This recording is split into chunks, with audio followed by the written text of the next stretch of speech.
دن نہ مہینے نہ سال تے مکڑی ہے گل حشر نو آمنا تیرے لال تے مکڑی ہے یہ یقین کامل ہے یہ دے کوئی دوسری رائے نہیں ساڑی دنیا بھی حضور دی برکت دے نال حضور دی دین دی برکت نال بہتر ہے اور ساڑا قبر تے حشر دا ماحول بھی حضور دی غلامی دی وجہ نال ہی کامل و اکمل ہونا ہے کیونکہ بیلی بیلی ہر کوئی آکھے تے میں بھی آکھاں بیلی جنہ بیلیاں نو سبحان اللہ آکھن دی عادت ہے وہ بولو نا بیلی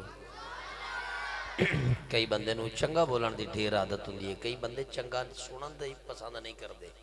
اچھا وہ یہ نہیں کہ انہوں نے کان کوئی وڈے چھوٹے ہوندے ہیں ترتیب ہوندی ہے بندے دی زندگی دی کچھ بندے چنگا سننا پسند کردے نا چنگا بولنا پسند کردے نا کئی چنگے نہیں پسند نہیں کردے ہے وہ بھی بندے پر جڑے چنگا سننا تے چنگا بولنا پسند کردے نا او عام نہیں او ہوندے نا جنہ دی اللہ دا فضل ہوتا ہے پیا چنگے بیلیاں نال جے بیل ہوئے دین دے درد مصیبتاں ٹال بیلی بھئی چنگے بیلیاں نال جے بیل ہوئے دین دے درد مصیبتاں ٹال بیلی بیلی بیلیاں نو نہیں ڈبن دے دے ہون جے دے لجپال بیلی تے جے بیلی دی بیل نو لبنائی تے کو بیلی دی بیل نو پال بیلی سردار انہوں حشر جغم کا دا جے دے ہون آپ سرکار بے سردار انہوں حشر ہے کیونکہ دن حشر نو آمنا تیرے لال تے مکنیے سردار انہوں حشر غم کا دا جے دے ہون آپ سرکار بیلی اور بیلی بیلی ہر کوئی آکھے تے میں بھی آکھاں بیلی بھئی ہر بندہ بیلی لبدا ہے لیکن وکھری گالے ہر بندہ اپنے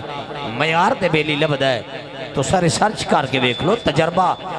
کیتی بیٹھیوں مزید کر کے دیکھ لو شرابی دے کسرت نال شرابی بیلی زانی دے کسرت نال زانی بیلی بھئی ہر شعبے دے جس شعبے چ بندہ پیر رکھدا ہے اسے شعبے دے کسرت نال بیلی پر کیڑا چنگا یو بندہ جے دے آج بھی آقا دے یار بیلی تے پھر بھی ایتھے دنیا وچ بھی دے دیندار بیلی دنیا دار بھی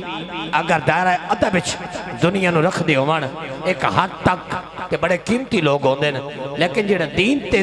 دنیا نو مقدم کر دے وین آکھن دین دی کیڑی گل ہے انجے چلدا چلائی رکھ ایہو جا بیلی کو لڑ بچا میاں صاحب دے لگدی نالوں ٹوٹ پئی چنگی اینا بیلیاں تو لڑ بچا جڑے دین تے دنیا مقدم کر دے وین ویکھی مڑ انہاں دا حال مڑ ساڈے دیر ویکھ جیڑا دنیا دی بال بالے چاہ کے دین سرکار دی نفی کرے او دیکھو لڑ چھڑا لے ہاتھ چھڑا لے اللہ دا ولی رومی کشمیر فرما دین لگ دی نالوں ٹوٹ پئی چنگی بھئی لگ دی نالوں ٹوٹ پئی چنگی بے قدران دی یاری چنگا ہویا اور لڑ نیڑے او چھٹا ساڑی عمر نہ پیتی ساری چنگا ہویا لڑ نیڑے او چھٹا ساڑی عمر نہ پیتی ساری تے جے کو چنگا بیلی لب گئی جس گھر آنا جس گھر کی بلا آنا جانا ہوئے تے رہیے وانگ پیراواں چنگی سنگت نو سلامے سننو جس گھر آنا جانا ہوئے رہیے وانگ پیراواں خانہ کعبہ دے وانگر رکھیے صاف نگاواں تشریف لے آندر برادر مکرم جنابی قاری محمد رفیق صابری صاحب آپ مالک دے حضور خوبصورت نادیہ کلام دی صورت اندر آدری پیش فرما دیں جنابی حضرت علامہ مولانا قاری محمد رفیق صابری صاحب نعرہ تکبیر بڑی لمبی رات ہے گھر جا کے چپ کر کے سو جایا جے ایتھے بولو نعرہ تکبیر نعرہ رسالت نعرہ خلافت نعرہ حیدری